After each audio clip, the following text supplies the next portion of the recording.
Hello friends, मैं doctor Durgavati Singh. मैं आपको सोशियोलॉजी की क्लास पढ़ाती हूँ डेली।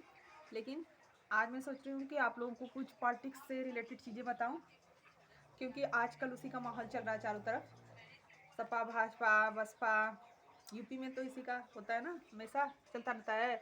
तो उसी को लेके उहापोह मचा हुआ है। प्रत्याशी और सारे लोग उसी में व्यस्त हैं।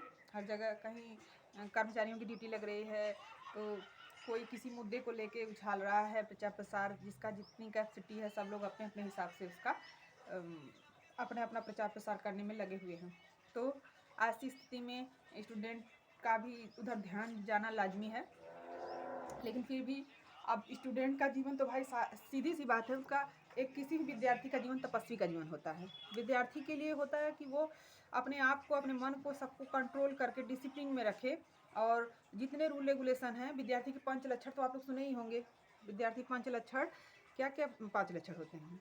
गृह त्यागी, स्वल्पाहारी, स्वान निद्रा, और मतलब कम भोजन कीजिए, कम सोइए, कम खाइए, और कुत्ते की तरह मतलब नींद होनी चाहिए, और कौवे की तरह, बगुले की तरह ध्यान होना चाहिए, कौवे की तरह कॉन्शियस होना चाहिए, आपको जागरूक होना चाहिए, नई चीज़ जानने के लिए इच्छुक होना चाहिए। तो टीचर में भी क्वालिटी होनी चाहिए।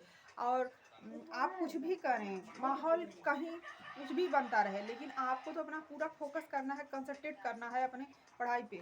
ऐसा नहीं, कुछ लोग कहते हैं कि जब वांट आती है, वैकेंसी आती है, एग्जाम होने का डेट फिक्स हो जाता है, तभी पढ़ने का मन करता है। लेकिन जब आप उस टाइम पढ़ेंगे तब ऐसा लगेगा कि और टाइम रहता तो हम और पढ़ लेते।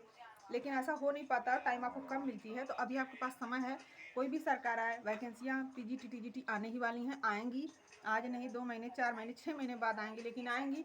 आप अपनी प्रिपरेशन जारी रखिए, और ये सोच के रखिए, हर दिन को ये सोचिए कि आज ही लास्ट दिन है। ये सोच के पढ़ेंगे तो आप पूरे कंसंट्रेट होकर फोकस करके अपने मन को, अपने हैंड रिटेन नोट बनाइए, उसको अधिक से अधिक बार, एक चीज़ को कई बार रिवाइज कीजिए। ये नहीं कि कोई चीज़ याद है तो उसको छोड़ दें, याद है तो दोबारा पढ़िए, तिबारा पढ़िए उसको। जितनी बार पढ़ेंगे उतना ज़्यादा वो। यही तो विद्या ऐसी चीज़ है कि ये सिर्फ आपका बढ़ता जाता है, कम होने का नाम नहीं लेगा। तो चाहे पीजीटी का एग्जाम देना हो, आपको हायर का देना हो, यूजीसी नेट का देना हो। बहुत सारे बच्चे हैं कि इस सब्जेक्ट से पीजी कर लेते हैं, सोशियोलॉजी से, लेकिन वो वहाँ पर की स्थिति में कन्फ्यूजन बने रहते हैं, क्या करें क्या करें। वो आगे चाहें तो बिना कोई परीक्षा दिए सिर्फ पीजी करके आप पीजीटी परीक्षा क्वालिफाई कर सकते हैं, अपने दम पर, अपनी मेहनत के दम पर। क्योंकि इसमें सब्जेक्ट का पूछता है। पोस्ट ग्रेजुएट टीचर की ऐसा एग्जाम है कि इसमें एक क्वेश्चन भी आपको बाहरी नहीं पूछेगा, सिर्फ और सिर्फ सब्जेक्ट का क्वेश्चन पूछता है। अगर सब्जेक्ट की प्रिपरेशन आपको इंटर से लेकर एमए तक का कंप्लीट है, तो आपको कोई उसमें से हरा नहीं सकता है, कम नहीं कर सकता है।